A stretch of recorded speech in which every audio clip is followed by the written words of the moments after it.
Robert Plank Show, episode 370. Become an expert thought leader. Sell books in bulk, speak on stage consistently, and effortlessly fill up your high end coaching program with Fran Harris. Hey everyone, and welcome back to the show. We're talking right now with Fran Harris, and she is a business optimization and explosion expert who has a simple mantra.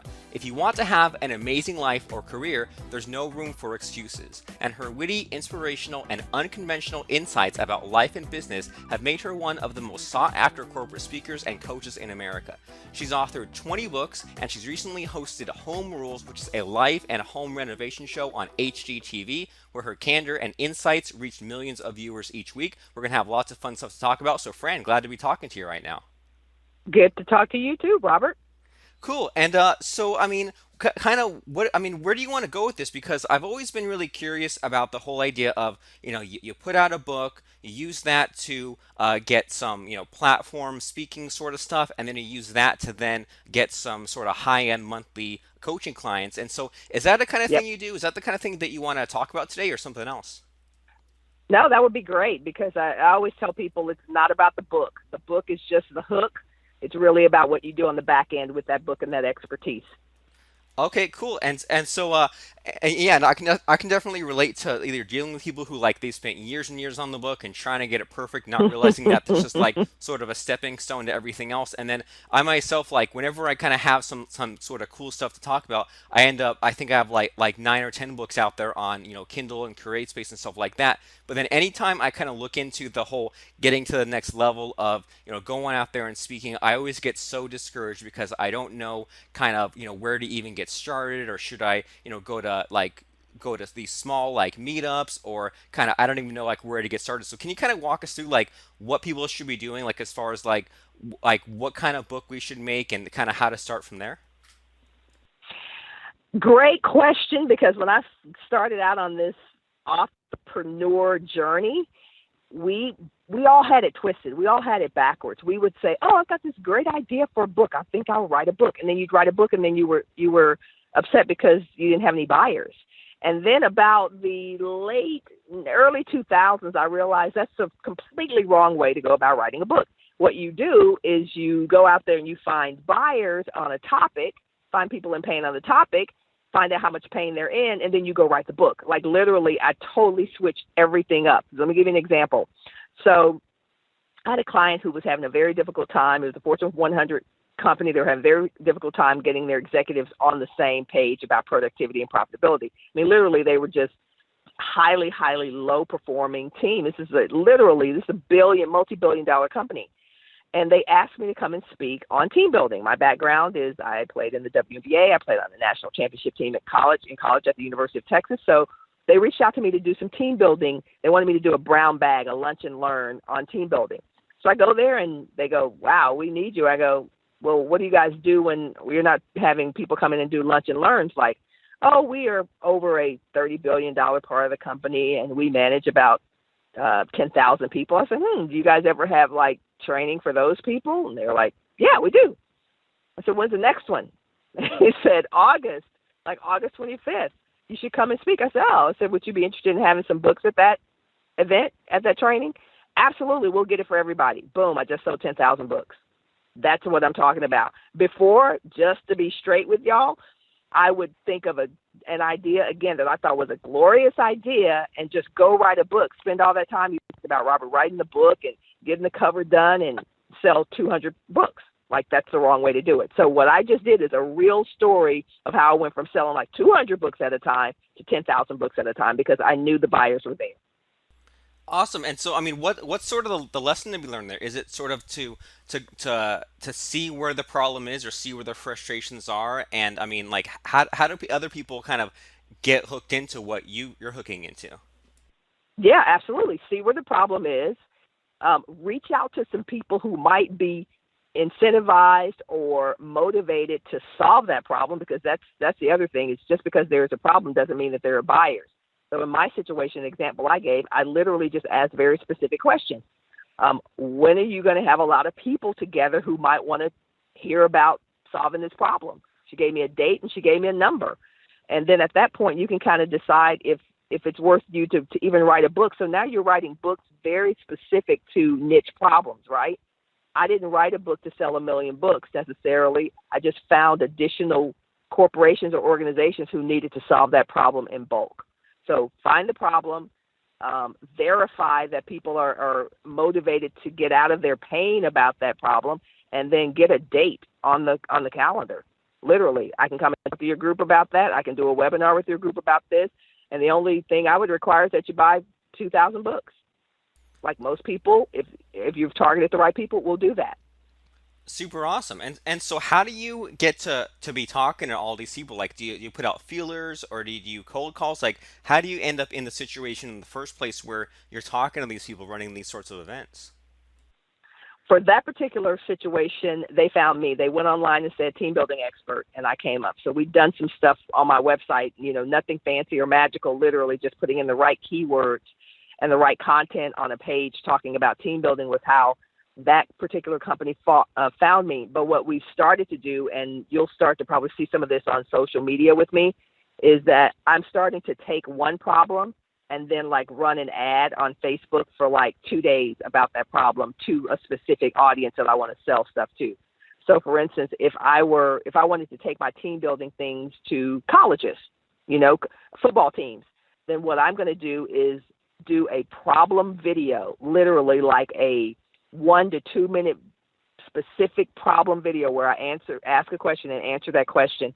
And then I'm going to target, I'm making this up, football coaches, Division I football coaches on Facebook or LinkedIn.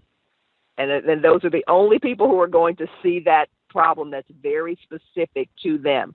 And I can almost guarantee you that at least one of them will call me. So take a problem that your target audience is having.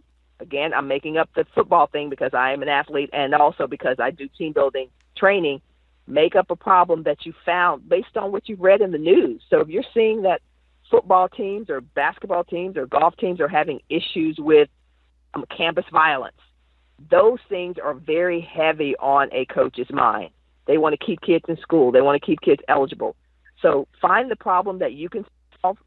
You verified it and validated it because it's all over the media, and then do a problem video about that problem, answer the question, and let people know how they can get in touch with you. And as another step, you can give them a lead magnet. Most of you know what that is, a checklist or a white paper or whatever. But part of what I'm going to do is just say, call me. Literally, either do a lead ad with Facebook or call my 1-800 number, and let's talk about how we can make sure that your athletes are staying out of trouble with social media, or staying out of trouble with campus violence. Literally just pay $5 a day for 2 days to run your problem video to your target audience. I can almost guarantee you will get at least one response. and sometimes you just need one to get going. And that is super cool, because if you had just made some generic video about team building, and if some football coach happened to see it, they might just kind of keep going and pass it over because they're thinking, well, this is just team building for anyone. But you make this specifically team building for football coaches, so it's like you're combining the problem and this niche audience, so that way you're talking sort of directly to them. So how did you come up on these sorts of topics? How did you choose? I know you have the WNBA background and stuff like that, but how did you settle on, say, that keyword, team building specifically, compared to something else? I took my credibility, obviously, as an athlete and as someone who's done organizational development training, team building, culture, that kind of stuff. So I took my background, my credibility, and also I combined it with what's hot. So hot topics. Everybody knows hot topics. But most people ignore them. They don't see themselves solving the problems of those hot topics. So I do Google alerts for the topics that I know I'm most credible to help people with. I'll set up a Google alert. For those of you who aren't familiar with that, it's you put in keywords to say, I want to know everything that's happening on the web about Oprah Winfrey, or that's happening about campus violence. And then it'll send you these daily alerts on articles or news stories on that. That's really your lead source. Think about that. If I just wanted to focus on campus violence for the next semester when we go back to school, think about all the potential opportunities I might have if I know that Virginia Tech was just in the news about this. Do you think they're going to be motivated to solve pain because they just had a situation where there was campus violence? Absolutely. If you take Baylor University, where they had their football guys, getting into some trouble about sexual assault, and that's your thing, guess what? Baylor is going to be extremely motivated to listen to a pitch. I'm not saying they're going to hire you, but you will certainly be listened to if they've had 3,000 articles written about them in the last 3 months. So I use, everything. Everything's been free except for the ad for $5 a day. And I think if your business is not worth $5 a day on Facebook for a couple of days just to see if you can get 2 calls, then, you're doing something wrong. Right. And so when you're sort of explaining this, how you kind of like latch onto the news, or kind of ride the news's coattails, as you're explaining that, I'm kind of looking on Google News right now at the different Mm-hmm. sort of Mm-hmm. articles and things like that, and I'm sort of because I do like website stuff and WordPress plugins and things like that. But when I look at, say, the technology section of Google News, I find a lot of things about either like hacking, like places being Mm-hmm. hacked, or like iPhones and things like that, and that doesn't really match too much with what I do. So should I take from that maybe I should be like more general, or more mass market, and kind of change myself for the news, as opposed to trying to have the news change to me? I think kind of figuring out, I always say, get in where you fit in. I think drilling down the people you want to help. So for instance, let's say if you were, one of the things that would totally kill a startup or kill like a solopreneur that just started a business is if their WordPress site got hacked. That happened to me. And when I just started my business, like one of my first WordPress sites, and I was so devastated because I didn't know what to do. And if I'd seen your ad that said, hey, did your WordPress site just get hacked? Or you're a solopreneur and your WordPress site just got hacked, I would have called you because I did not know what to do. I hadn't been introduced to Fiverr yet, or some of those other micro gig sites.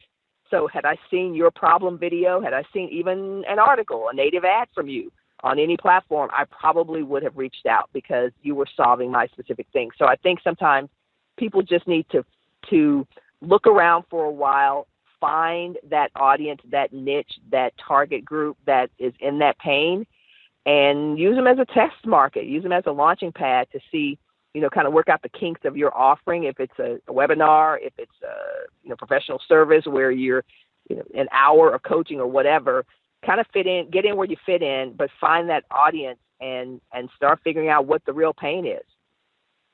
I like it. I really like that test market idea. And so one thing that you mentioned there is that you said that you're going to be making these Facebook ads for football coaches on team building, and are your players like getting out of line or partying on social media or having Mm-hmm. those problems? And you mentioned that you're then having them call you. So is this the kind of thing that we should all be doing if we're running these kinds of ads, or trying to get these speaking engagements or things booked? Should we be having these other business owners call us on the phone?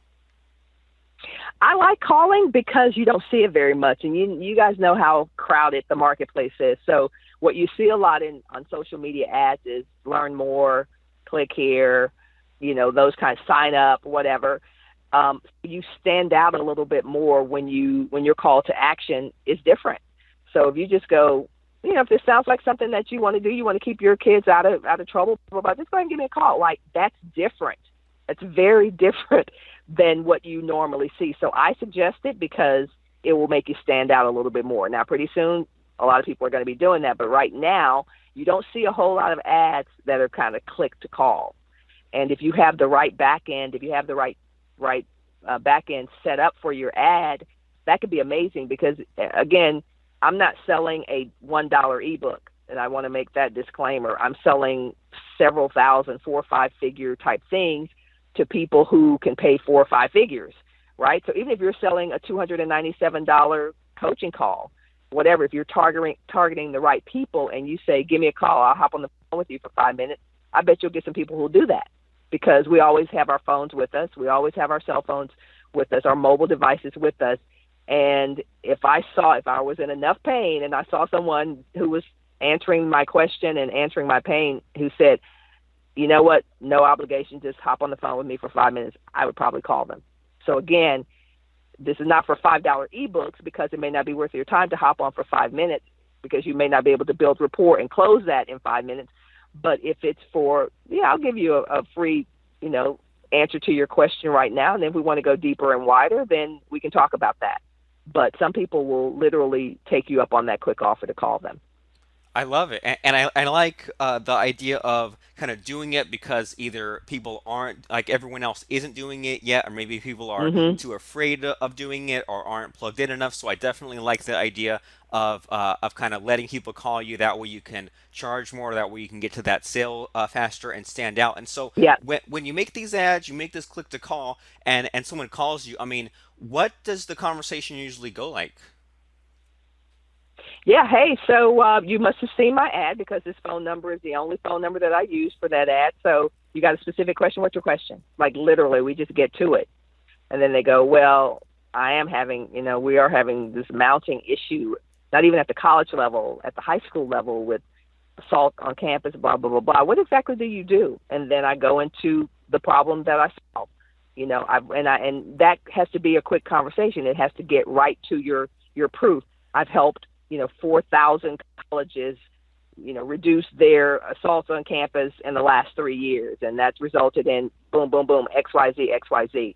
And I am very upfront about how much my stuff costs. I go, we're talking about people's lives. I build up the value. We're talking about people's lives. We're talking about bad publicity. So this is not an inexpensive endeavor. If you're interested in learning more, what I could do is have someone give you a call, in the next 24 hours or whatever. And we can see about coming out there and taking care of that problem, whatever that problem is. And typically people will go, that sounds really interesting, because what have I done? I've poured gasoline on the fire by repeating the problem, the trouble that I already know that they're in. You've got kids who are transferring. You've got kids who are going to jail. You've got kids who are getting, out of school. Like that's killing them, right? And on top of it, you are in the paper and it's embarrassing.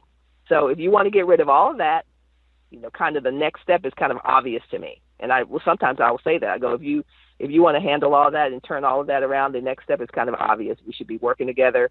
We can come out there, blah, blah, blah, blah. And it's usually a very quick conversation. Now, when we do that kind of sell, I would say our click to conversion, meaning somebody who literally signs up and goes, yeah, give us a call in 24 hours, is probably around the 15 to 18% mark. But that's pretty good for something you're getting ready to charge $5,000 for. That's not bad. Like Right. can't believe that we said call us, right? So they're calling just to make sure you're real. But there are some, or they have one question. But then there are a lot of people who are like, yeah, this is exactly what we need, and we end up doing business with them.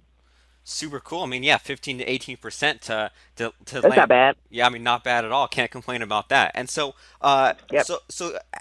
are there any sort of like gotchas or things to watch out for as far as the people calling you? Like, do some people call and not know what they want, or do they call and they're trying to get any free stuff out of you or anything like that? Yeah, there are people who will totally misread the ad. This just happened with our celebrity building ad. Unfortunately, Robert, we had so many people calling because I do a program, a high ticket program where we do a done for you service about getting you on television and radio. And we had people calling who just totally, when the ad said, how can you build your business with free TV publicity? They thought our service was free, right? So no, you pay for our service and we'll show you how to get free publicity. So sometimes you'll get people who will get excited about what they see in your ad or hear and think that what you have to offer is free. So that's one gotcha. The other thing is that people will just call and want to keep you on the phone forever, even though you clearly said, I'll hop on the phone with you for 5 minutes. And one more question. Oh, and a follow-up question to that. And so you just have to manage the expectations. What we typically do is say, hey, you must have seen our Facebook or LinkedIn ad where we said we'd hop on the phone with you for 5 minutes. That is not a joke. It is a 5-minute call. What can I do to help you? And then we kind of manage that. And that was totally after we've been burned a lot with people like, oh, one more thing, Fran. Oh, one more thing, that kind of thing. And so you just have to manage that on the front end. Just got to put your foot down, and it sounds like the way you're describing it, it's almost like you have to do it a few times to kind of figure out Yes, what are the 4 or 5 usual tricks they try to pull on you, and then you kind of the more you do it, the better you get at getting them off the phone quickly. absolutely. Yep. And so when they call you, I mean, do you just like have your phone on you all the time, or can they call 24 hours a day? Like, how does that initial phone call work there? Yeah, so the first thing I will say is that it is not my personal. It actually, this is a little tricky. It is my personal. It is, if it's mine or if it's a couple of people who work with me, it is our personal phone, cell phones. But we have this wall in front of it. So there is this app called, God, I can't remember.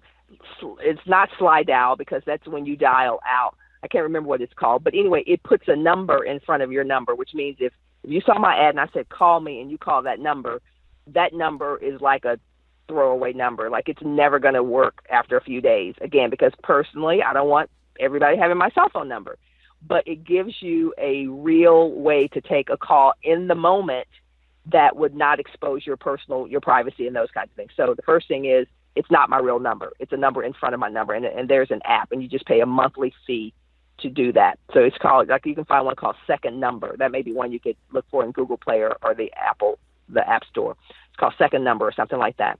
And so that gives you that kind of shield between them and your privacy. Okay, cool. And you said near the beginning of our conversation that when you run these ads, you set up a number just for that ad that you're running. So that way, you like when the phone rings from that number or forwarded through that number, then you know it's from, say, the ad for football coaches. Exactly. That's right. You know it's from your Facebook or your LinkedIn ad. And then the other thing, I think the other part of your question was what happens after that. Well, let's say I'm on the call, then there may be a voicemail that say, hey, you miss me. I know you're answering a specific ad, and you want to do that because, first of all, if you can't answer all the calls, you want people to know that they got the right person, and you want them to know that it's real. And so I'll just redirect them, or I'll use like a text thing where I'll say, hey, sorry, I'm on the line, or sorry, we're on the line, we can't take your call, but if you'll text Fran to 312-333-4444, we'll hit you back real quick or something like that. So we may send them to a scheduler where they can schedule a quick call, or we may literally just send them directly to a page where we can get their information. So if depending on how much pain they're in, and I go, I'm on a call, but text Fran to this number, and it automatically responds and sends them a text to maybe a landing page or another message that kind of answers their questions or qualifies whether we should really be talking to them, then we just did that and it was automated. And that happens sometimes as well. So you just you use the kind of text autoresponder service that is available out there. You can Google all that kind of stuff, but literally it will answer the questions that people have when you can't answer them. Super cool. And so this is all making a lot more sense to me as far as like the some of the things that like I'm kind of half-assing or doing wrong, or the things that other people are doing wrong. So it sounds like just the big lessons here that we've kind of covered is look out there, look at the news, look at what problems people are facing over and over, and sort of ride that wave as opposed to trying to make your own wave, and then have that phone number where people can call you and run Facebook ads and have your website search engine optimized and all that. So if someone searches, say, like team building expert, they'll find you, they'll call you, you get them on the phone, kind of relate to their problem, twist a knife, ask how you can help, and then figure out if what they need is like a coaching call or a webinar, or you fly down there and you give a talk, or if they need to sell, if they need to buy a bunch of books, things like that. So as we're kind of winding down today, is there anything else that we need to know? Just I don't want to get all your secrets from you, but anything else we need to know as far as this whole like book, speaking, coaching sort of funnel system? I would just listen to what we talked about at the beginning of the call, which is notice that I went from just creating books that I wanted people to read to creating books that were solving present day, right in the moment problems. And it's made a huge difference. Like I could care less about being a bestseller. I really don't care about that kind of stuff. I get why people are intrigued with that, but I've had a bestseller book on Amazon and I didn't make a whole lot of money. So I care about book sales. In fact, I bought recently unbestseller.com because I'm going to do a whole program about screw being a bestseller and sell some books. Like, it's like ironic, but that's what I mean. Like, don't worry about being a bestseller, New York Times or Amazon or whatever. Find a problem in an audience where people, in a market where people are motivated to buy books, and you know they have the money to buy the books, and don't sell one book, sell 100 books at a time. And who cares if it's not a bestseller? Those are my parting words. Who cares if it's not a bestseller? Because if you just go find a lookalike audience, like if I went to go find another company that was struggling to get their executives on board, another Fortune 100, and then even within that same company, they started recommending me. So all of a sudden, I'm selling, 15,000 books in one company just because I found the problem, found the audience that was in pain, and wrote the book specific for that audience. Super awesome stuff. Well, you've given us a lot of stuff to think about. I love the idea of selling these books in bulk. I love the idea of writing the book specifically for that audience, and of being, not a bestseller, or being a worse seller and still making more money than Yep. those bestseller people. So lots of good stuff. And I know that you mentioned, as we were talking, that you have these different kind of coaching packages and different kind of services like the done for you TV stuff. So I mean, what do you have cooking right now, and what sort of websites do you want to share with us today? I would, you could, if you want to connect with me in general, you can go to franharris.com. But if you are an expert or a thought leader and you want to know how to literally explode that, as people like to say, put it on steroids by becoming like the authority, then we're doing a done for you service right now where we will get you on radio and television, absolutely guaranteed, or we work with you until we do. And if you're interested in that, you should probably give us a call at 888-273-0151, and someone will reach out to you. Super cool. Well, yeah, and I'd hope that there would be a phone number, seeing as that's what we talked about today of running the ad to the number. So good on you. You practice what you Good preach. stuff. 888-273-0151. And make sure that you guys also go to franharris.com. Pull it up in the tab right now, or pull the car over, or write it down, or bookmark it, or whatever it is you have to do. franharris.com to check out all the wonderful things that is on Fran's mind, and the things that she's working out, all that fun stuff. franharris.com. And be thinking about having a book that solves a problem, and reaching out and getting people to talk to you, so that way, even though you're not a bestseller, get that money coming in, and be talking to the people that you need to be talking to. And I like that in some of your stories here, Fran, that sometimes one relationship you built led to them recommending you in other places Yes. and other places. So super cool to just hear that in action. And you've given us a lot to think about. So I want to thank you so much for stopping by and sharing some of these possibilities and some of these amazing things that you've been setting up in your business. So thanks for sharing all that stuff. Appreciate that, Robert. You have a mind like a steel trap. Literally, like I said so much in this call, and you were literally capturing everything. That's amazing. Cool. That's crazy. I appreciate the compliment. I like being a crazy Yes. person. Want to listen to more fantastic episodes of The Robert Plank Show? Subscribe to us at robertplank.com/iTunes and